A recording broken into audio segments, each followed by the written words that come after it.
আমি কোনোবা আৰু এই কেইদিনৰ আগতেও মোৰ সমষ্টিত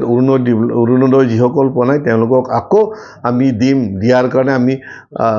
মানে 2500টা পৰিয়ালক মানে দিবলৈ কাৰণে একদম মানে আমালোকক মানে আৱৰ্তন দিছে সেইখিনিতো দিলোঁ গতিকে মই যথেষ্ট সুখী MLA হৈ মানে বহুতো আঁচনি ৰূপায়ণ কৰিব পাৰিছে MLA ডেভেলপমেণ্ট স্কিমৰ পৰাও ৰাইজৰ কাৰণে মই কিছুমান দোকান ঘৰ বনাই দিবলৈ পাৰিছোঁ কিছুমান আমাৰ মহিলাসকলে গাঁৱৰ মানুহে গাহৰি পোহে গাহৰি গঁৰালবিলাক বনাই দিব পাৰিছোঁ কিছুমান পৰিয়ালৰ কাৰণে মই আকৌ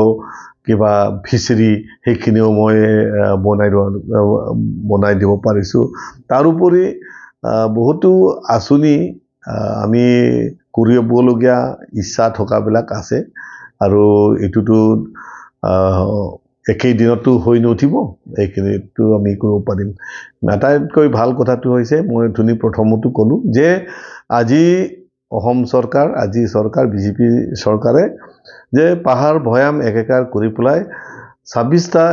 MLA সমষ্টি 26টা MLA সমষ্টি একেকাৰ কৰি উন্নয়নমূলক কাম কাজ কৰিছে আমিও কৰিবলৈ পাইছোঁ লগত সেইখিনি